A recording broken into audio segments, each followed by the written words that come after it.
This is an ABC Action News tracking the Tropics update. Sponsored by these valued partners. Hi everyone, I'm meteorologist Jason Adams with the 11 a.m. update here from Tropical Storm Milton from the National Hurricane Center. Winds are at 65 miles per hour, but there's been a little bit of a change compared to what we've been looking at over the last 24 hours. The hurricane hunters are flying into the storm and they found that the center is actually a little farther south than they initially expected. So what that has done is it has wobbled the track just a hair to the south. Nothing too significant as far as major changes here, but every mile counts with this type of a setup when it comes to the coastal area, seeing who has the highest surge and who does not. Of course, this morning we had the track over St. Pete into Tampa, so we're talking about the center line being a hair to the south, more so over Anna Maria, Longboat up to Bradenton. That would still bring a significant surge. It's close enough to us here in Tampa Bay that the surge heights would probably get to at least the heights that we had with Helene. Now north, if we avoid this moving to the north, we may not see much in the way of surge at all. And of course, to the south of where this makes landfall, that's where the highest surge would be. I do want to caution you though, and it's a friendly reminder because we've seen this multiple times over the last several decades here in Tampa Bay. Remember, it's the cone of uncertainty for a reason, and this is where landfall could be. While the center line is over top of Bradenton this morning and into the early afternoon, we still do not know if it will make a shift north or south at this time. So anywhere from Naples to Fort Myers to Sarasota to Bradenton to St. Pete and Tampa to Hernando Beach to Crystal River all the way up to Steenhatchee needs to be prepared for a possible landfall should we see any more track adjustments over the next 2.5 day period. Now over the next 24 hours with that new data in place, we'll likely see any changes being pretty subtle at this point. They may shift a little more south or they may come back a little more north. We've got a bunch of factors working in this system to eventually say whether it will be a bit more to the north or a bit more to the south. Now while the models have shifted a little bit south, the morning models, the American and the European model, are still from Sarasota north. So that's why we still need to watch this very closely, even though there's been a little bit of a track adjustment to the south. As long as you're in the cone of uncertainty,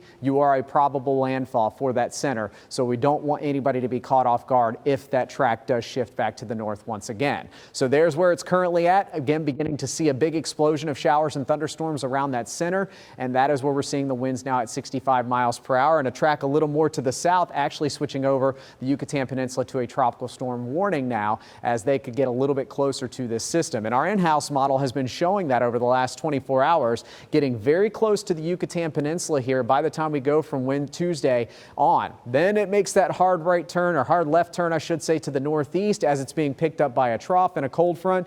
This cold front also very important in deciding whether this gets pulled to the north more quickly or slower. We got to figure out what that situation is going to be, and right now we just don't know at this time. But there you can see by Wednesday morning 11 a.m. about 200 miles to our southwest and moving pretty quickly to the east-northeast at around 20 miles per hour. By that point, a major Category 3 hurricane just offshore of southwest Florida. Does it take a more southerly route, or does it continue a more northerly trend? We just don't know at this time. We invite you to keep checking back in with us, but we certainly don't want anybody, once again, I can't overstate this, to be caught off guard by saying, oh, it's a track shift to the south, I don't need to prepare now here from Clearwater north. No, you still need to prepare as far north as Steenhatchee, because we could see a wobble to the left and take it more up to the Nature Coast. You still need to prepare if you're in Fort Myers or Naples, even though the track is over Bradenton and Sarasota, because we could see another shift subtly to the south, and that will put you more in line to see worse impacts. So the bottom line is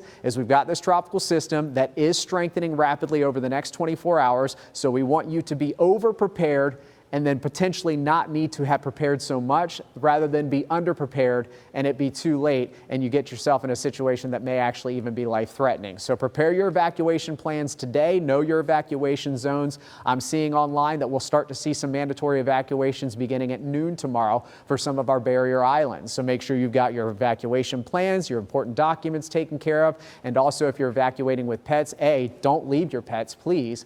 But B, make sure you're evacuating with your pets to a shelter that takes pets. We have enough food and water supplies here for 3 to 7 days, because where this comes on shore as a Category 3 and even inland, we could be without power for not days, weeks if it comes in at the strength that it's at now. So make sure you've got food, medicine, and pet food taken care of. And if you do evacuate, remember, you don't have to evacuate to Miami or Jacksonville. You may get stuck in traffic because of that. Just evacuate tens of miles. We're talking about some storm shelters near you, a lot of the schools or hotels. Maybe you have some friends that are inland and away from the coast that aren't in a surge risk that you could shelter with them here over the next couple of days. So this is what it looks like this morning. Those tropical rains are on their way. They're heading south to north right now. We do have a flood watch in place for the entire area. 5 to 8 inches of rainfall by the time we dry things out heading into Friday. That's a rainfall forecast from today all the way through Thursday before we start to see the system exiting out into the Atlantic. But depending on the exact path and where it comes ashore, we could see that center bringing up to a foot of rainfall, if not more, for some areas by the time we get into your Thursday outlook. So that's the very latest here from ABC Action News. Chief Meteorologist Dennis Phillips will be on air tonight at 6 and 11 with the very latest. Our team will have you covered on air, online, and on social media as well. Be sure to, as well, give me a follow on social media. Meteorologist Jason Adams on Facebook, on Twitter, at X, Jason Adams WFTS, and on Instagram, the Florida Beach Bum. I'll be posting updates there to my story.